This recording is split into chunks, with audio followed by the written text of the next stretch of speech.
Turkish President Recep Erdogan is in Brussels today for talks with EU bosses over his standoff with Greece and the EU, citing that his neighbors need to share in the responsibility for refugees and economic migrants. Meanwhile, the border along Greece and Turkey has been chaotic all weekend as Greece tried to stave off thousands of refugees who have flooded past the Turkish border. The Turkish military ostensibly opening the way for migrants to cross as Greek forces try to repel them with water cannons, tear gas, and flashbang grenades. So for more on this ongoing problem, geopolitical strategist and principal at Trilogy Advisors, John Sitilides weighs in. John, thank you for being with us. So Syria is not going to be solved anytime soon. I think that's safe to say.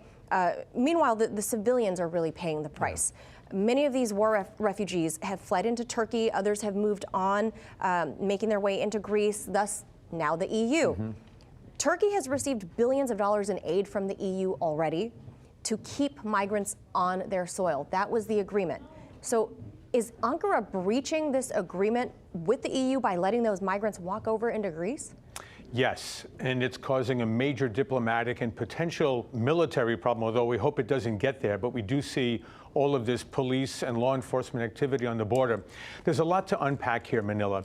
First of all, let's be clear that what we're dealing with at the crisis right now, the border, is a matter of migrants, which is really a euphemism for illegal aliens. They don't have the right to be there, as opposed to refugees, who do have rights under international agreements when they leave a non-safe country and go into a safe country. That safe country has an obligation to protect refugees.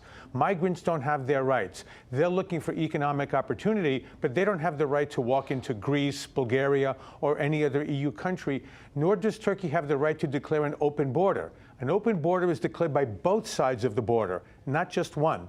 So we have an artificial crisis over here that's been manufactured by Turkey because of the problems they're having around Idlib in Syria. There are about 1 million citizens there, Syrians, who are massed up against the Turkish border. And the Turks want the Europeans to help them, A, keep those Syrians in Syria, and then B, set up housing and other facilities for several million Syrian refugees from 2015 who are in Turkey. And the Turks want to resettle them in Syria. And this is essentially Turkish blackmail of Brussels. Wow. So whose responsibility is it then, John? I mean, to help all these displaced people. And furthermore, how do you parse through who's an economic migrant, who is a refugee of war? I mean, a lot of these people don't have papers, and those are the similar problems that we run into at our southern border. But I mean, is it Turkey's problem alone? Is it Greece's problem?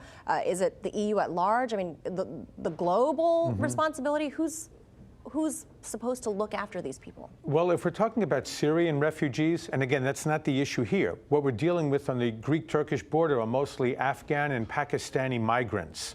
Also from Somalia, from Mali, from Morocco. I mean, this is a multi-regional problem that's being imported to the Greek-Turkish border. But as a matter of refugees, it really should be all the countries around Syria. And there's been major criticism of a number of Arab countries in the Middle East that refuse to absorb any of the refugees. So they've all gone into Turkey. And Turkey has borne a great burden. And German Chancellor Angela Merkel said as much today. And so I think there is a very important responsibility for the European Union to help Turkey deal with all of these refugees and migrants. Greece is unable to really absorb any more. It's got 50,000 that came in from 2015, but Greece has been through a financial depression over the last decade. They are now dealing with a growing coronavirus problem, as are many other European countries.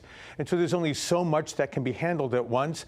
The last thing that anyone wants to see is anything like this crisis that President Erdogan has manufactured on the Greek-Turkish border spilling over into something that's far more dangerous for the region. Right. And as you mentioned, Greece has had a massive financial problem there, massive inflation, not to mention, like you said, this new coronavirus threat.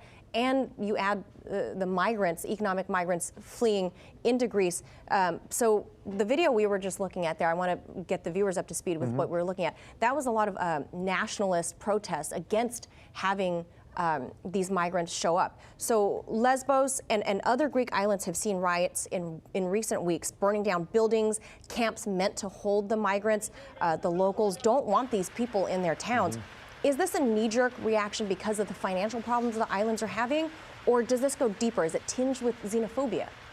I think there's a bit of a hangover from the financial crisis of the past decade, but the good news for Greece is that it's largely turned the corner. It's moving in a much more positive direction. And as a matter of fact, in 2019, the Athens Stock Exchange had the greatest growth of that of any in all of Europe. But I don't think that's going to be the major issue going forward. I think what you have is a fear on the part of local citizens that their country is being run by Brussels. The European Union is making very bad decisions, A, in not fulfilling its commitment to Turkey. They made a $6 billion deal in 2016. Europe has only paid half of that to Turkey, and they also made a number of other promises that Erdogan is now blackmailing or extorting Brussels to fulfill. I think also the Greeks are concerned that many of these migrants are on camps that were built for 1,000, 2,000, 3,000 people, and they're holding 10, 20, 30,000 people, and you have criminality spilling over, you have dangerous tensions between many of these refugees and migrants who really don't want to stay in Greece. They want to go to Germany. That's where all the benefits are. It's not staying in Greece. But the Germans won't accept anymore, at least not yet, nor will many other EU countries. So the European Union is unable to come together and form a coherent migration policy 5 years after that 2015 crisis, and Greece is paying for this. So it's really the people that are, the countries rather, that are closest to the problem that are paying the price. Cursed by geography. I guess we'll have to leave it right there. There's, like you said, so much to unpack. We'll have to have you back to get further into this. John Sitilides of Trilogy Advisors, thank you so much. Thanks for having me.